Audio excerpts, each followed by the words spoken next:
জুবিন গাৰ্গৰ মৃত্যু সন্দৰ্ভত সোণাই সমষ্টিৰ বিধায়ক ভুৱন পেগুৰ তীব্ৰ প্ৰতিক্ৰিয়া। জুবিন গাৰ্গৰ মৃত্যুৰ সৈতে জড়িত লোকসকল লাহে লাহে ৰাইজৰ মাজত চিনাক্ত হৈছে বুলি গুৰুত্বপূৰ্ণ মন্তব্য বিধায়ক ভুৱন পেগুৰ।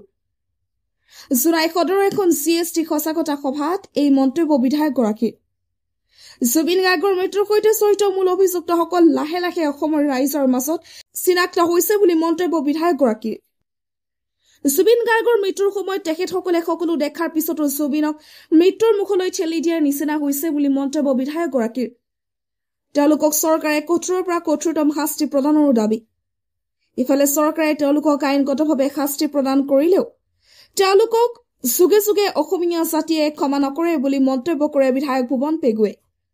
পুনৰবাৰ কৈছো, জুবিন গাৰ্গৰ মৃত্যু সন্দৰ্ভত গুৰুত্বপূৰ্ণ মন্তব্য বিধায়ক ভুৱন পেগুৰ। জুবিন গাৰ্গৰ মৃত্যুৰ সৈতে জড়িত লোকসকল লাহে লাহে ৰাইজৰ মাজত চিনাক্ত হৈছে বুলি গুৰুত্বপূৰ্ণ মন্তব্য বিধায়ক ভুৱন পেগুৰ।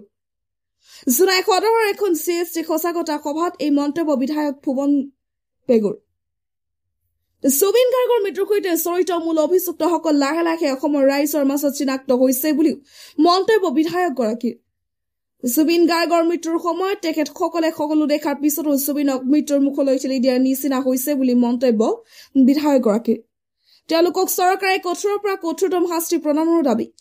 ইফালে চৰকাৰে তেওঁলোকক আইনগতভাৱে শাস্তি প্ৰদান কৰিলেও তেওঁলোকক যুগে যুগে অসমীয়া জাতিয়ে ক্ষমা নকৰে বুলি মন্তব্য কৰে বিধায়ক ভুৱন পেগুৱে। এতিয়া বৰ্তমান সময়ত ৰাজ্যত আমি যদি সামাজিক মাধ্যম টিভি মিডিয়ামৰ কথা কওঁ, তাত শ্যামকান্ত মহন্ত আৰু হৃদয় শৰ্মাৰ কথা খুব প্ৰাসংগিক হৈ পৰিছে। এই বিষয়ত আপুনি কিয় মন্তব্য ৰাখিব বিচাৰিব নেকি? নাই, মই ভাবোঁ তেখেতসকলে চব দেখাৰ পাছতো তেখেতসকলে জুবিন দাক মৃত্যুৰ মুখলৈ ঠেলি দিয়াৰ নিচিনা হয় আৰু তেখেতসকলে মেইন কালপিট বুলি লাহে লাহে অসমৰ মানুহৰ পতিয়ন হৈছে।